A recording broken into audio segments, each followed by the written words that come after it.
Voici la vidéo la plus importante pour toi si tu veux te lancer sur YouTube ou si tu veux réussir sur YouTube. Aujourd'hui, je m'adresse à vraiment une petite partie des gens qui vont regarder cette vidéo. Cette vidéo n'est pas pour tout le monde, mais elle est pour ceux qui veulent commencer sur YouTube, mais qui ont peur. Elle est pour ceux qui ont commencé sur YouTube et qui sont en train de se décourager. Et elle est pour ceux qui veulent vraiment reprendre du courage, reprendre de l'envie, reprendre du plaisir pour créer des vidéos sur YouTube. Je ne vais pas te parler de hack, je ne vais pas te parler de stratégie parce que tout ça, tu as déjà des vidéos sur ma chaîne et il y en aura d'autres encore. Aujourd'hui, c'est une vidéo toute simple, sans montage, sans rien, sans tout ça. Donc, si tu t'attends à avoir quelque chose d'extraordinaire, tu peux déjà partir de cette vidéo. Si tu veux avoir quelque chose de vraiment utile pour toi et pour ta chaîne YouTube, tu peux rester sur cette vidéo. Lorsque tu fais du contenu sur YouTube, tu es créateur de contenu. Que tu sois une entreprise, un entrepreneur, tout ce que tu veux, tu crées du contenu. Donc, je veux déjà que tu te poses la question, les personnes que tu suis sur YouTube, au-delà de la valeur qu'elles t'apportent, au-delà du contenu qu'elles t'apportent, qu'est-ce qui fait que tu suis ces personnes réellement? Parce que tu n'es pas forcément d'accord avec tout ce que tes créateurs de contenu disent. Tu n'aimes pas forcément tout le contenu qu'ils produisent, qu'ils publient sur les réseaux sociaux, etc. Mais tu suis ces personnes-là pour une ou plusieurs raisons. Et la réalité, c'est que tu t'es déjà abonné à quelqu'un, tu as suivi son contenu pendant un moment et tu t'es désabonné. Ben, c'est la même chose qui va se passer également sur ta chaîne YouTube. Peu importe ce que tu vas faire, peu importe les années de création de contenu que tu auras, il y a des gens qui vont te suivre pour un moment, il y a des gens qui vont te suivre pour toute la durée de vie de ta chaîne YouTube. Et ça, c'est la vie du créateur de contenu.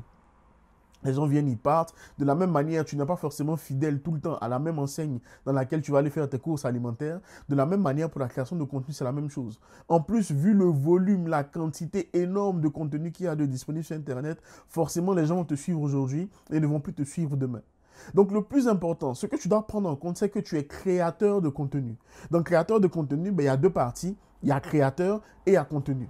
Sauf que lorsque tu te focalises uniquement sur le contenu, tu oublies une chose, c'est que c'est toi le créateur, c'est toi la créatrice. Et que les gens te suivent parce que c'est toi, les gens sont avec toi parce que c'est toi. Et certaines personnes, tu vas faire l'unanimité, d'autres tu ne feras pas l'unanimité, d'autres vont t'aimer, d'autres ne vont pas t'aimer, d'autres vont liker, d'autres vont disliker, etc., etc., etc. Et ça, c'est non seulement la vie humaine, mais c'est aussi la création de contenu en général. Donc, au lieu de te demander, est-ce que ma vidéo va plaire? Comment je peux hacker l'algorithme? Comment je peux faire X, Y, Z? Le plus important, c'est de te focaliser sur, est-ce que le contenu que je vais publier me plaît suffisamment pour que je puisse le publier? Parce que le problème, c'est que moins tu crées de contenu, moins tu as de chances de créer de contenu. Parce qu'en fait, la création de contenu, c'est comme un muscle. Si tu arrêtes de créer pendant un moment, si tu arrêtes de faire X, Y, Z, ben ce muscle-là, il va s'atrophier. Le muscle de la création de contenu va s'atrophier, va se rétrécir. Et tu verras que du moment où tu voudras reprendre la création de contenu, ça sera encore plus difficile. Même si tu as expérimenté, ça arrive à tout le monde. Regarde sur ma chaîne YouTube, par exemple, au moment où je tourne cette vidéo, pendant 7 mois, je n'ai pas publié de contenu. Il y a des choses externes qui sont passées dans ma vie, tout ce que tu veux, etc. Mais il y a d'autres qui, dans les mêmes situations, continueront de créer du contenu. Chacun sa manière de fonctionner, chacun sa manière d'être. Mais dans créateur de contenu, il ne faut pas oublier le mot créateur. Et c'est sur ce mot créateur-là que je vais insister aujourd'hui. Parce que je vois trop de personnes, j'ai pas la bonne caméra, j'ai pas le bon setup, j'ai pas ceci, j'ai pas cela. Je suis dans ma chambre, j'ai une petite lumière qui est allumée là, qui est au-dessus de mon ordinateur. Une petite lumière qui coûte 15 € sur Amazon, je crois. Sinon, j'ai la lumière du jour qui est en face de moi. Je suis dans ma chambre, j'ai mon téléphone sur un trépied. Un trépied, tu peux en acheter pour 20 €. Pour 50 € maximum, avec ton téléphone, tu peux te lancer sur YouTube. Pas besoin d'excuses. Oui, j'ai un micro. Mais ce micro-là, il coûte 59 €, je crois, 69 € sur Amazon. Mais même sans le micro, tu peux filmer avec le micro de ton téléphone. Parce qu'on n'a pas besoin que tu fasses une production de cinéma, etc., etc. Ce n'est pas notre problème. Ce dont on a besoin, c'est ce que tu vas apporter aux gens. Donc, si le contenu que tu crées te plaît suffisamment, c'est d'abord la première étape pour commencer à créer du contenu. C'est la première étape. Il faut que le contenu que tu crées te plaise suffisamment pour que tu aies envie de le publier. Pas est-ce que ça va plaire aux abonnés, est-ce que ça va plaire à X, Y, Z, est-ce que le contenu me plaît. Et maintenant, une fois que la première étape, le contenu qui te plaît, tu arrives à le publier, tu vas maintenant chercher les stratégies, les outils, les méthodes, etc. Mais les stratégies, les outils, les méthodes ne doivent pas prendre le dessus sur le créateur et la créatrice de contenu que tu es. Parce qu'à la fin de la journée, c'est toi l'artiste. La valeur de l'œuvre d'un artiste se trouve dans l'approbation de l'artiste vis-à-vis de son œuvre. Donc, tu es le premier juge. Donc, si tu te mets toi-même des limites, des barrières, que tu n'as pas suffisamment confiance dans le contenu que tu crées, tu ne vas pas avancer sur YouTube. et en général en création de contenu, et en général même dans la vie, tu ne vas pas avancer. Je vois trop de personnes qui ne se lancent pas parce qu'elles cherchent la bonne idée, elles cherchent le bon contenu, elles cherchent le bon matériel. Mais il n'y aura jamais de meilleur matériel, il n'y aura jamais de meilleure idée de contenu, il n'y aura jamais de meilleur moment pour se lancer. Si tu veux te lancer sur YouTube, si tu veux continuer à créer du contenu sur YouTube, c'est maintenant. Il n'y a pas d'autre meilleur moment en fait. C'est maintenant.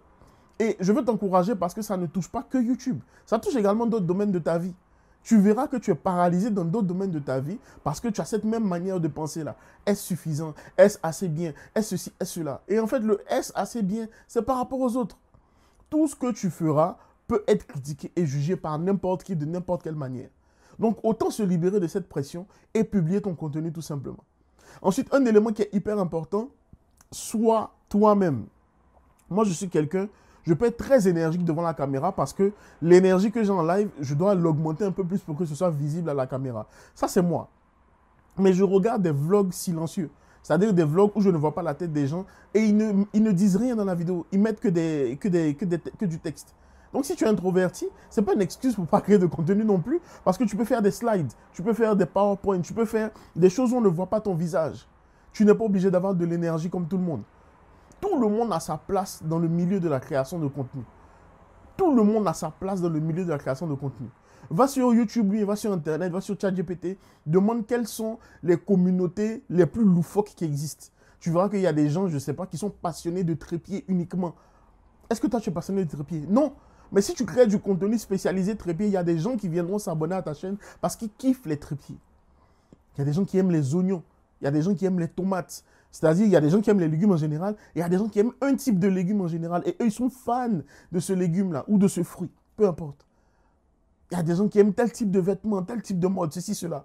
Mais la même disparité que tu vois dans le monde en général, c'est la même disparité qu'il y a également sur YouTube. Donc, ta voix compte, ton opinion compte, ton apport compte.